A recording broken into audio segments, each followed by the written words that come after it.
This is my post-challenge confessional. I don't know if I'm actually supposed to record another confessional, but I'm just gonna record when I feel like I have something to say, and I have a lot of things to say, so I'm gonna say them.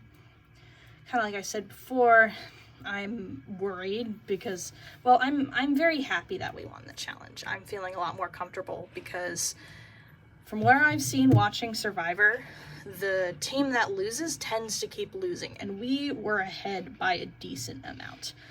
We were on the puzzle far before they were. They hadn't even really gotten to the puzzle by the time we finished it. So I am very comfortable in my position in that regard.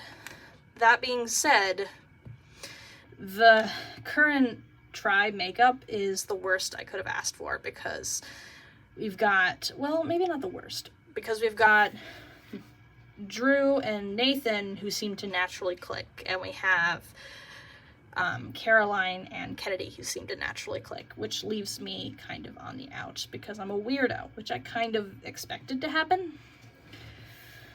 But it does mean that if and when we can get a hold of the person who wasn't there, I need to be the first person to talk to them.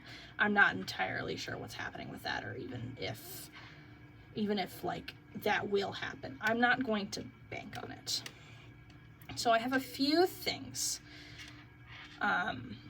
Also, during the challenge, people kept standing in front of me, like when the tribe would go and talk, and I'd try and join, but somebody would just like stand in front of me, so I couldn't join in the circle, and it really bothered me. I tried to be talkative and engaged, but it was hard because I didn't get any friggin' sleep the night before. I was nervous and I got no sleep, and I did not perform very well. I didn't perform very well in the challenge. I had a real hard time, like, at the beginning, understanding what was going on. I think somebody at least noticed that. I think Nathan noticed that at least. Maybe. I'm not sure how many people noticed that. But I was kind of out of it.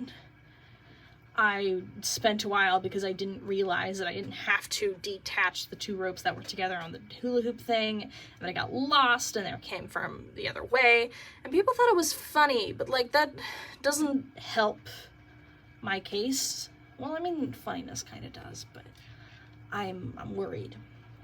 So I'm gonna try and pitch myself as the person who's good at puzzles, because I feel like I'm pretty good at puzzles.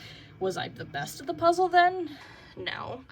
I had no sleep, but I didn't do badly per se, and so I'm just gonna keep saying I'm good at puzzles, because it's hard for people to really tell whether you're good at puzzles or not if they're not the one doing the puzzle. You're just like watching them scramble, you know? Whereas if somebody's struggling to the physical aspect, which I kind of am too, that's much easier to see. But again, I do run a decent amount, so the amount that I was struggling today is not going to be consistent. So I really hope that's not something people picked up on or are worried about. So I had a few more things on my list to talk about.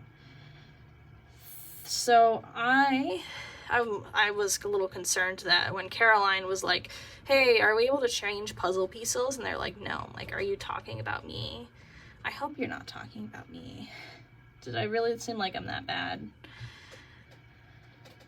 And then, like, Kennedy kept cheering me on, like, go Madeline, when I was struggling. And I get that it was meant to be encouraging, but it also means that it was clear that I was lacking.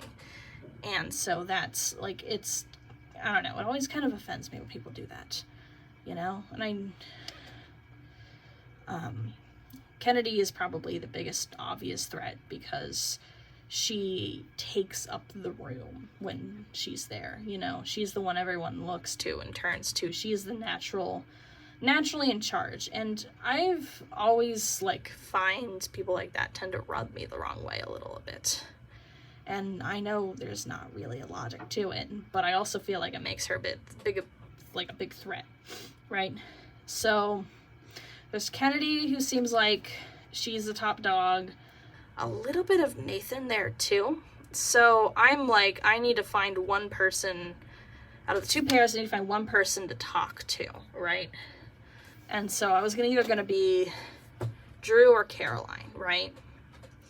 So I texted Drew, right? There's a reason I chose to text Drew. I think maybe I actually should have texted Nathan, but the reason I text Drew, right, instead of Caroline was 3 reasons. One, Drew seemed a little more sure of himself, partially because he's not a freshman like Caroline is, he's a senior, so probably going to be less beholden to his alliance that I'm assuming he's making. 2, Caroline and Nate might like a freshman alliance because they're the 2 freshmen, and being a freshman is much more of a connecting thing than, you know, being 2 sophomores or being 2 juniors, because you're a freshman, it's a whole thing, you know. And if I'm narrowing down Kennedy as the biggest threat, then Caroline's not going to probably want to be on board. So I texted Drew, and I'm going to read you our text conversation. And I didn't think anything was weird about this conversation until I went to sleep last night. And then I woke up and I'm like, oh shoot. So I texted Drew, right? So I'm like, hey, want to meet up and talk strategy? And he said, yeah, when are you free in the next couple days? And I said, you know, I gave him my availability. And he said, Tuesday or Wednesday would work for me. Let's check it back in Tuesday morning. And I'm like, sounds good.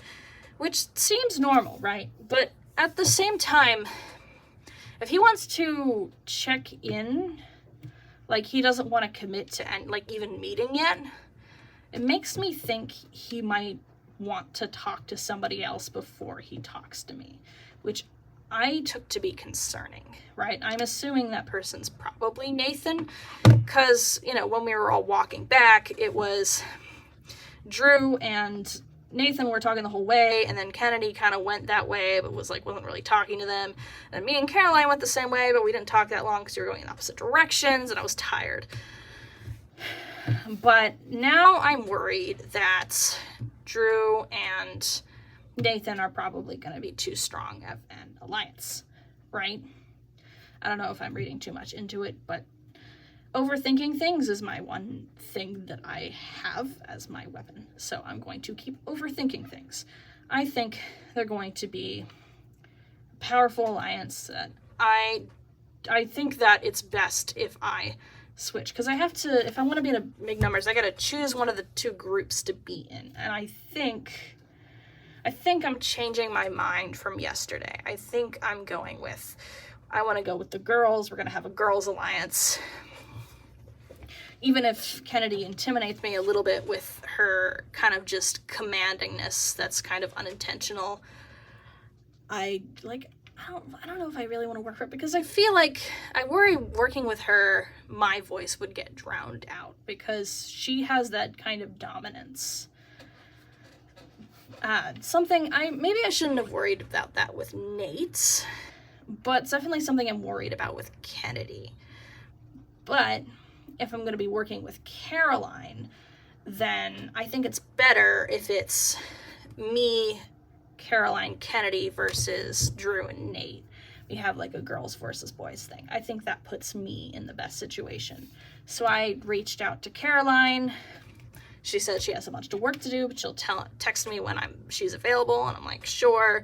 So I'm going to be meeting with her today, I assume, unless she ditches me, which will be annoying. But I don't know. Maybe I'm reading too much into the Drew response thing. But at the same time, like, it was kind of a vibe they gave off of being a little bit closer, you know? I also messaged Alex Jones, who's ended up, I was sitting next to her during the very first point where we were being introduced before we picked our tribes yet.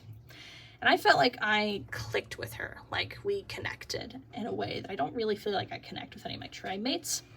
So I sent her a Slack message like, hey, do you want to meet up?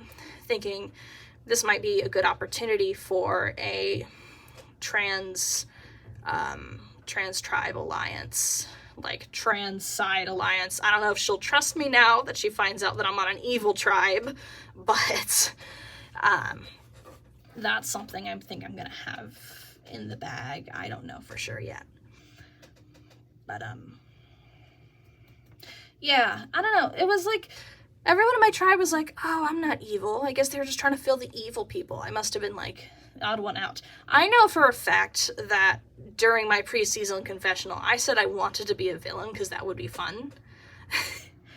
And so I was probably a little too open about that, and probably makes people trust me less. But, like, at the same time, this is the chance to be evil. In my life, I am not an evil person. I feel like a lot of my goal is to help other people, and that's where I want my career aspirations to eventually lead.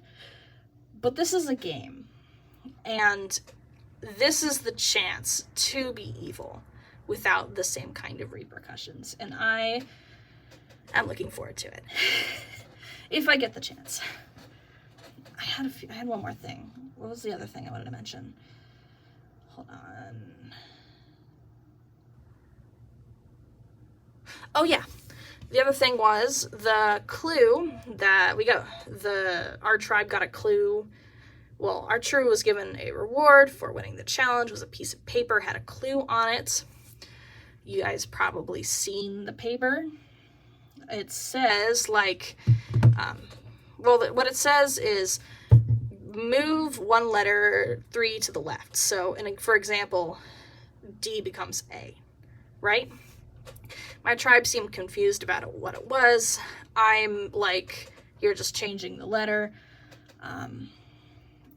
Kennedy was saying she probably thought it was like a clue to what the next challenge could be. I don't think so. I think there's going to be a letter that we have to switch, and I think that's my guess, is that next challenge is going to revolve around letters, and that switching one of the letters is going to get some kind of secret. I don't think it's going to be needed for the challenge per se, or maybe it's the rule to some kind of puzzle in the challenge. But it feels like too big of a thing for a challenge. My gut feeling is that it's either for an immunity idol, like a hidden immunity idol, or it's for, there's some kind of letter thing in a challenge, in the next challenge, right? That'll have something to do with letters, and switching the letter will unlock some kind of secret. That's what I think. So I'm not going to share this with any of my tribe members, because if this is true, I want to be the one to get it. But if Alex sits past me and we end up being like a secret alliance, then, you know, I might tell her about what I think about it.